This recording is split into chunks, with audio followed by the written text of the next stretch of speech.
En RTBC, conversemos de actualidad. Hola, es un gusto saludarlos nuevamente. Estamos aquí para conversar sobre actualidad.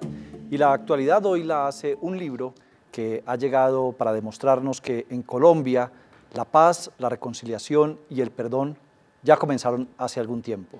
La periodista bayuna Claudia Palacios ha hecho su libro Perdonar lo imperdonable, una recopilación de casi 126 entrevistas realizadas a lo largo y ancho del país para demostrar que hay una paz posible.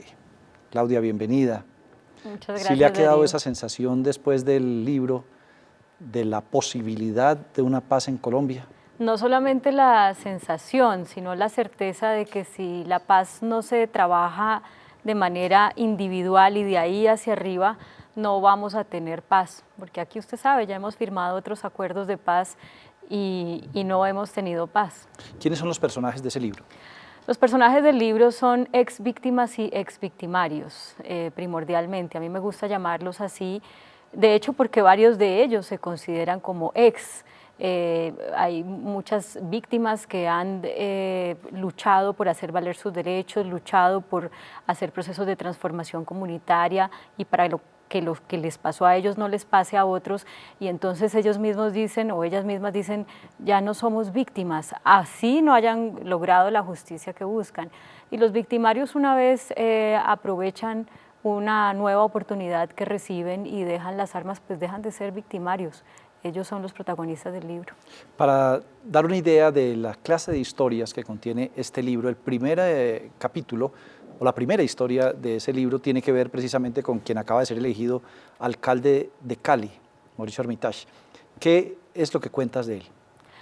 Mauricio Armitage ha sido 2 veces secuestrado y uno de esos secuestros fue posible porque su mayordomo de muchos años, a quien él le permitía incluso criar animales en sus tierras, le ayudaba con la educación de sus hijos y ese tipo de cosas que mucha gente hace con sus empleados, a pesar de eso lo vendió para que unos cuñados de él lo secuestraran. Él fue el que dio la información de cuándo iba a estar Mauricio Armitage en esa finca y a qué horas iba a salir para que lo secuestraran.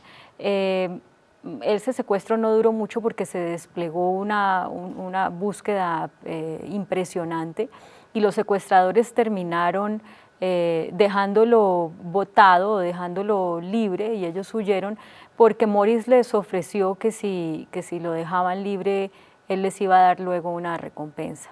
Y la historia que Mauricio la ha contado en varios medios, digamos, de esto tiene de adicional que habla el mayordomo. Y el mayordomo reconoce, sí, que se dejó llevar por la ambición, que si le hubiera dicho al menos a su esposa nunca le hubiera permitido pues, hacer eso, que era que tenía miedo de sus cuñados, que porque uno de ellos ya había matado a una persona, y que obviamente está muy arrepentido porque después nunca volvió a encontrar un patrón como Mauricio, que además le pagó el abogado para que él pudiera salir pronto de la cárcel. Y como él encontró otros casos de empresarios dispuestos casi que a convivir con sus antiguos captores o que pertenecían a la guerrilla que los tuvo cautivos. Hay una historia increíble que es la de César Montealegre, que es un empresario que estuvo secuestrado varios meses por la guerrilla. Dejaron a su esposa en libertad para que ella fuera a conseguir el dinero para pagar el rescate. Y cuando por fin pudo reunir parte de ese dinero y de reunirse con el comandante del frente que tenía a su esposo sometiéndola a muchas humillaciones, a ella la meten por un lado supuestamente a llevar la plata y donde se iba a encontrar con él para podérselo llevar de vuelta a casa, pero a él entre tanto lo están sacando por otro para que vaya y consiga el resto de la plata que ella no pudo conseguir y a ella la dejan secuestrada. Y es una historia muy dolorosa porque es de esas familias que no nacieron con plata, sino que se hicieron a pulso y lo que tenían, pues tocó todo venderlo para poder reunir esa plata. Después, él cuando está en su restaurante, uno de los negocios que se quedó, donde incluso es el que aprende a tocar la guitarra y a cantar porque no tiene con qué contratar una persona que haga eso, uno de sus empleados, pues le confiesa que es un desmovilizado y que además estuvo en el frente que lo secuestró a él y que Yo fui su secuestrador. Dice, fue el secuestrador y además él vio cuando lo obligaron a cavar el hueco donde lo iban a meter muerto después de pegarle un tiro y le dice, mire, perdóneme, yo lo secuestré, pero no me eche que necesito el trabajo. Verlos a los dos juntos hablar, la manera como se relacionan, que prácticamente César es el abuelo del hijo de Luis así se llama el guerrillero que se desmovilizó, es increíble, increíble como la capacidad de perdón de esa familia y cómo los hijos de César y la familia de Luis es como si fueran la misma familia después de haber vivido pues, ese hecho tan violento. Y ahora que toca lo de las familias, hay una historia de ese libro que me impactó mucho, además porque en la presentación que hicimos del libro conocí a una de las protagonistas. Es una familia en la que uno de los integrantes va a la guerrilla, ella, y su hermano es paramilitar. Luego se encuentran y conviven ahora. Esa historia es dolorosísima porque tiene como todos los ingredientes de los tipos de violencia en Colombia. Empieza por violencia intrafamiliar, que es el origen de todas las violencias. Esta niña es la menor, si mal no recuerdo, de una familia de varios hermanos y la mamá deja al papá porque la última paliza que le dio, mejor dicho, casi la descerebra. Entonces se van a otro pueblo huyendo de la violencia del padre, pero pues con unas dificultades económicas enormes. Ella, Liliana, decide irse a otro pueblo aún más chiquito para dejar de ser una boca que alimentar y ahí conoce a un muchacho que es guerrillero y que pues le dice que en la guerrilla luchan precisamente para que no se sufra todo lo que ella y su familia están sufriendo, la inequidad y todo eso. Ella termina yéndose a la guerrilla, su hermano ya se había ido a los paramilitares, pero ella estaba profundamente enamorada de él. Y eso trae unas consecuencias familiares muy difíciles porque su hermano después cuando ella decide desmovilizarse porque queda en embarazo y cree que le van a hacer abortar, claro. Su hermano dice, yo a ese hijo que usted va a tener si lo llego a ver le corto la cabeza porque es el hijo de un guerrillero. Caramba. Y bueno, ya la mamá logran después que más o menos se logren empezar a hacer una nueva relación, ¿no? Una relación, y bueno, y es todo un tema de reconciliación, de perdón y de convivencia en el núcleo de una familia. Claudia, ¿todos los testimonios están circunscritos al conflicto armado o usted aquí abarca todas las formas de conflicto en este libro, todas las épocas o está restringido a una época? No, hay de todo. Para hablarle de las formas de conflicto, y es que a mí me impresiona mucho que de verdad todo viene de la violencia intrafamiliar. Hay una historia que a mí me pareció muy impresionante, que es la historia de una mujer que cuando era niña ve a su mamá teniendo relaciones sexuales con un hombre que no es el papá. La mamá se ve sorprendida, entra en cólera, coge a la niña, la castiga y le tumba unos dientes.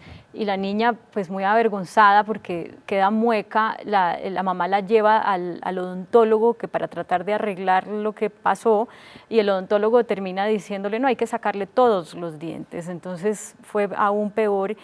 Y aún así, aún después de ese hecho, porque la amarraron para sacarle todos los dientes porque ella no quería, y la mamá queda de ahí en adelante como con algo que ella no quiere a esa niña. Ella no quiere a esa niña y ella necesita el amor de su mamá.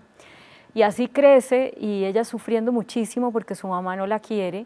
Y luego entra a algo que se llama las escuelas de perdón y reconciliación y le ayudan como a manejar todo ese dolor que ha vivido toda la vida y logra, digamos, su mamá hasta el día de hoy no la quiere, ¿no?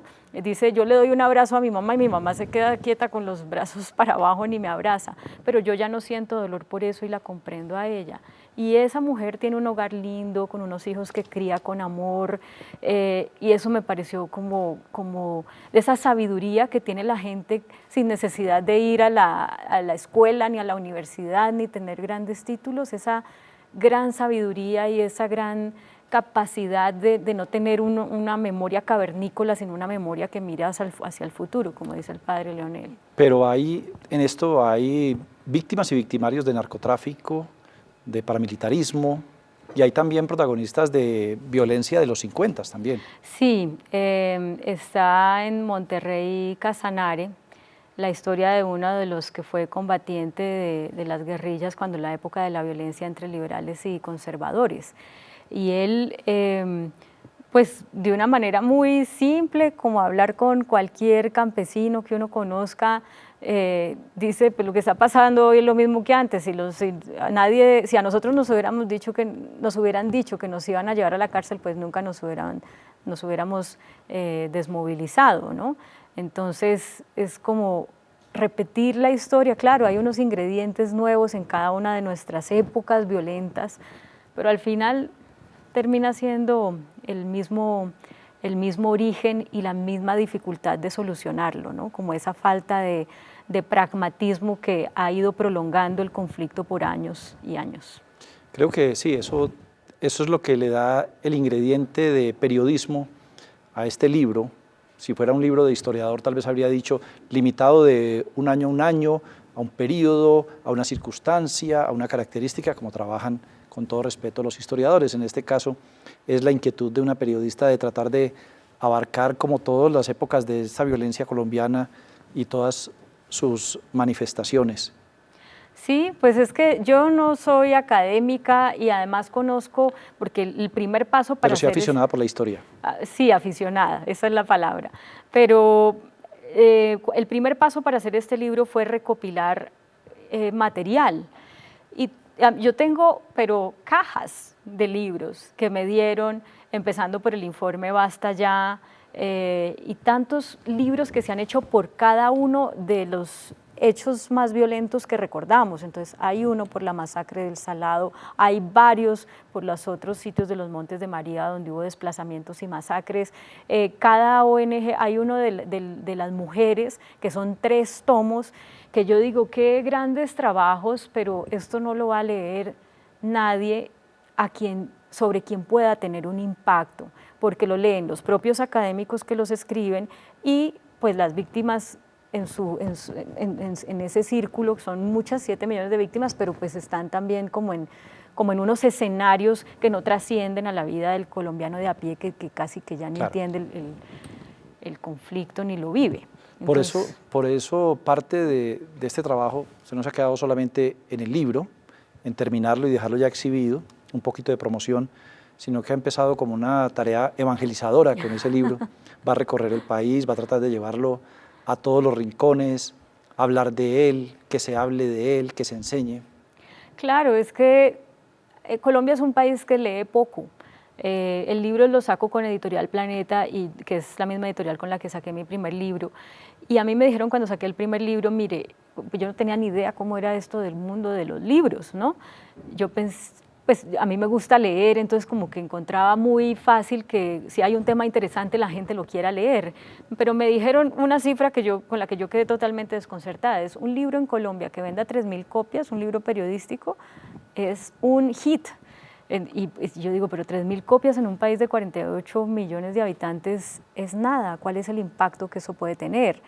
Entonces, por eso pues decidimos hacer abrir otros canales de distribución del libro para masificarlo, pero aún así, digo, no vamos a vender 3.000, a lo mejor venderemos 10.000, sigue siendo muy poco para el trabajo que se hizo para tener un impacto en la sociedad y para la cantidad de habitantes.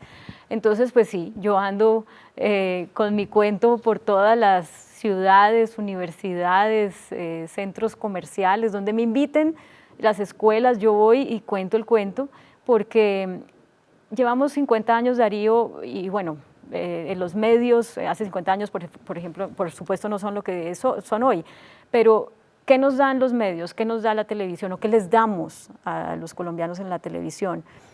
El momento, ¿no? Nunca les damos el antes y el después. de la masacre, del desplazamiento. Por ahí si hay un aniversario muy importante o si hay un esfuerzo como por ejemplo con el Salado para esa reconstrucción, con el apoyo de Fundación Semana y todo eso, tiene un poco más de repercusión. Pero ¿qué le estamos dando nosotros a la gente? El momento, el primer plano del pueblo destruido, del soldado amputado, de la mamá llorando. Pero no le estamos contando por qué pasa eso en la misma dimensión, ni le estamos contando que después esa gente no se queda de brazos cruzados esperando a morirse, sino Claro. que hace de todo para vivir. Y además que en la reconstrucción de esa historia que ha hecho la dramatización, la ficción, la ficción basada en la realidad, se han basado mucho en los victimarios. Las historias a partir de victimarios, hemos tenido una racha de series y de películas sobre eso, pero poco sobre víctimas. Sí, porque Aquí hay un insumo importante a propósito en este libro, ¿no? pues Una sí, cantidad de debería historias. uno de nuestros colegas interesarse por poner eso en un formato televisivo, porque mire, yo entiendo por qué los comunicadores, los productores de televisión, quieren y queremos contar esas historias, porque tienen más ingredientes, o como que está más completa la historia del victimario y genera como más curiosidad y una gran cantidad de elementos que hacen que sea más fácil ponerla en un capítulo y tener a la gente conectada.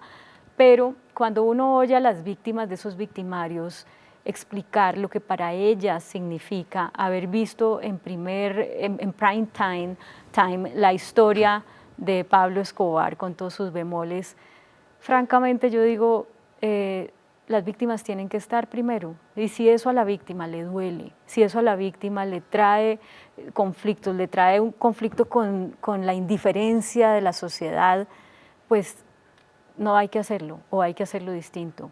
Yo estoy plenamente convencida de eso porque no me encontré una sola víctima que dijera que qué rico, cómo me ayudó a sanar esa serie sobre los Castaño o esa serie sobre Pablo Escobar. Sin duda. Me voy a devolver un momentico en contenido porque ahora menciona usted de paso por ahí a las mujeres. Y sé que las mujeres son muy protagonistas de su libro, sobre todo las mujeres como generadoras de perdón y de reconciliación. Eso parece ser una característica de esta mujer colombiana. Yo me impresioné mucho porque, pues, además de mujer, que obviamente soy, pues soy mamá. Y gran parte del sufrimiento de las mujeres en Colombia tiene que ver con perder a sus hijos. Entonces, hay dos historias que a mí, o bueno, todas, pero ahorita mismo quisiera resaltar dos, de mujeres que hacen lo impresionante, lo inimaginable, lo que va contra la condición humana. Es esta, que ahorita es concejal de San Carlos, Antioquia, que ella termina curándole las heridas al asesino de su hijo sin saber que es el asesino de su hijo, lo acuesta en la cama que fue de su hijo, donde mejor dicho, su hijo dormía unas semanas atrás porque llevaba muy poco tiempo de haberlo asesinado. Lo acuesta ahí, se queda dormido el muchacho, que es un paramilitar, y cuando se levanta y ve en la pared una foto del dueño de esa habitación, dice, este hijo de tantas que hace aquí si lo acabamos de matar. Y ella, pastora, oye eso, y tiene a una enfermera al lado que es su vecina, la que ha llamado para que le ayude a curarle las heridas a ese muchacho, y a su hija al otro lado, la enfermera diciéndole, si usted quiere, le aplicamos una inyección y se muere, y aquí nadie va a saber qué pasó. Wow. Y la hija la mira diciéndole, pues claro, y ella decide que no. La hija se va furiosa, le dice que es una cobarde, y esta mujer lo que hace es darle plata a ese muchacho para que se coja un transporte y se vaya al hospital a que lo terminen de curar, y le dice, llame a su mamá. Y el muchacho le dice, obviamente en shock, cuando se da cuenta que está con la mamá del muchacho a quien asesinó, le dice, ¿por qué hace eso? Y ella le dice, porque yo hubiera querido que a mi hijo ustedes lo dejaran hablar conmigo antes de matarlo, lo dejaran hablar conmigo antes de... Y yo digo, esa capacidad de las mujeres para incluso en el momento en que eso podría ser ir a intenso dolor, ¿no? Sí. En ese momento tomar una decisión que va más, que está por encima de sus legítimos sentimientos y poner por encima de eso el futuro de un país, el bienestar de una comunidad, la necesidad de parar la venganza, a mí me parece grandioso, porque aunque lo comparto, no sé si yo como mamá tendría esa capacidad de hacer eso. Y había otra historia de mujer. Ay, sí. Bueno, es que son muchas, pero a mí me parece muy impresionante la historia de otra de las mujeres que está en ese capítulo ahí reseñada, porque ella es una señora que le mataron a su marido, Marta Mora, en Cúcuta, y ella queda con sus 2 hijos, pobre, porque su marido era el que sostenía la casa, y ella con mucha rabia, porque no sabe que los paramilitares les mataron a su marido, pero empiezan las audiencias de justicia y paz, y ella no aparece en las listas, su marido no aparece en las listas de lo que los paramilitares de ese bloque frontera están confesando. Y ella se logra meter ya casi que en la última audiencia y hablar con Jorge Iván Laverde, que era el jefe del bloque, alias el Iguano, y decirle, mire, por favor, dígame, yo sé que ustedes lo mataron, pero por favor, confiésenlo. Y él, como esto era una cosa tan terrible que no necesariamente el jefe sabía los nombres de todos los que habían matado, dice, no, pues déjeme, yo voy y les pregunto a mis hombres y le cuento. Y hace eso, y cuando ya retoman la audiencia, él le dice a la magistrada, yo necesito que la señora Marta Mora venga, porque es cierto que sí le matamos a su marido. Y ella se acerca y ellos se abrazan y él le pide perdón.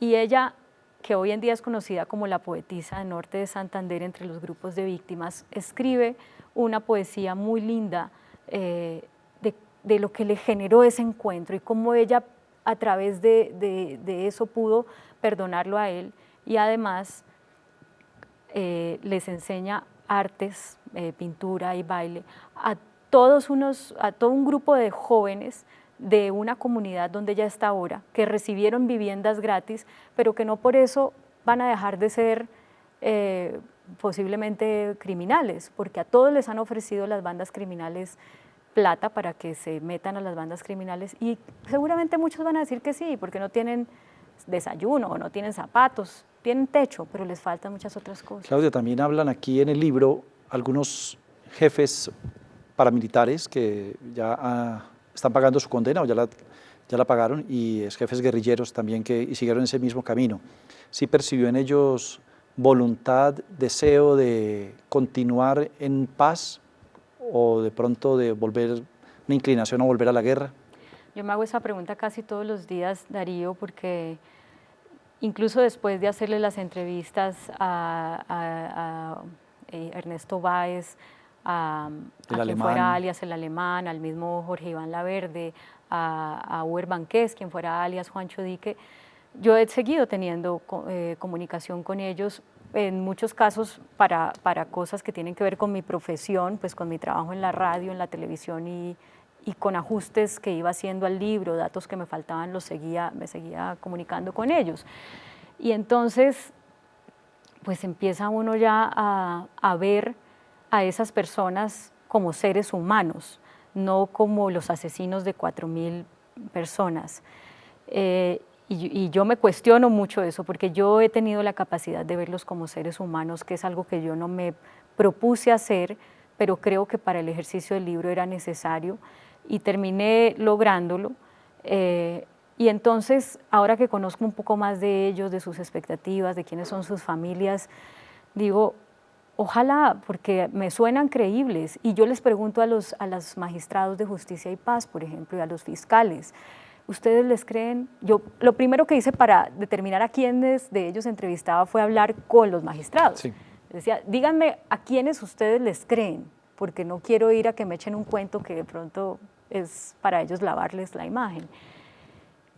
Yo creo que todos quedamos con esa duda y eso se va a empezar a ver ahora que ellos salgan, que ya están saliendo y que sigan saliendo de la cárcel. Y su libro concluye con un capítulo dedicado a los expresidentes que han intervenido y cada uno ha intentado un proceso de paz diferente. La misma sensación de esa disposición de la gente común y corriente a perdonar y a reconciliarse la captó en los expresidentes que le hablaron. Pues, Darío, ellos, expresidentes y exnegociadores de paz y militares en retiro y exguerrilleros también, ellos están primero cuidando su lugar en la historia. Entonces, eso no les permite ser pragmáticos, les hace difícil reconocer errores y se trasladan a ese momento de la historia para dar las respuestas. Con todo y que yo muchas veces les contrapreguntaba y les decía, está Vengamos bien. al presente ya. Sí, a la luz de del momento, digamos, de la lucha en el mundo contra el comunismo, pues la actitud de los militares es entendible.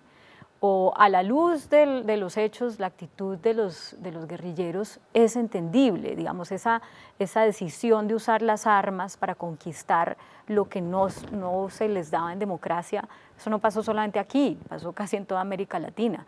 Entonces, digamos, a la luz de los hechos es entendible. Pero lo que yo no considero aceptable es que 30 años después, o 20 o 15, no puedan dejar de ver o hacer un análisis, una reflexión sobre las decisiones que tomaron a la luz, no solo del presente, que no es lo que más importa, sino del futuro y del país que uno anhela. Les cuesta mucho trabajo, mucho. Claudia, en una palabra, ¿qué fue lo que más le dejó este libro? ¿Le dejó lágrimas, rabia, indignación, esperanza? Esperanza. Esa es, y tenía miedo porque ese era mi propósito, pero al conocer unas historias tan duras, pues yo tenía miedo de que se volviera otro libro más de la guerra. Yo creo que no es así, yo creo que el libro al final deja esperanza porque cada exvíctima y cada exvictimario hace unas cosas tan maravillosas que deberían llevar a los lectores a pensar que hay que ser tan pragmáticos como esos exvíctimas y esos exvictimarios y que cada uno de nosotros tiene un montón de cosas importantísimas que aportar a la construcción de la paz en Colombia. Por eso la palabra es esperanza. Pues quiero decirles que este libro que para Claudia dejó esperanza, esperamos que también la siembre en cada uno de ustedes. Es un libro ambicioso por todo lo que abarca, por la cantidad de personajes y la diversidad de historias que reúne. Es un libro necesario, oportuno y útil para este proceso en el que se ha empeñado Colombia de lograr por fin una paz. Claudia, muchos éxitos con este libro y gracias por este inmenso esfuerzo de hacerlo. No, pues gracias porque usted, Darío, ha sido muy generoso en permitirme este espacio y yo creo que como mensaje final es decirle a la gente, pongámonos por encima de la polarización. El libro no llama a nadie a cambiar del líder que le gusta o de postura respecto ni siquiera a este proceso de paz, sino a pensar en que no importa con qué esté de acuerdo y con qué no, tiene muchísimo que aportar en la construcción de la paz de Colombia. Y a ustedes muchas gracias por acompañarnos, nos vemos en una próxima oportunidad para conversar de actualidad.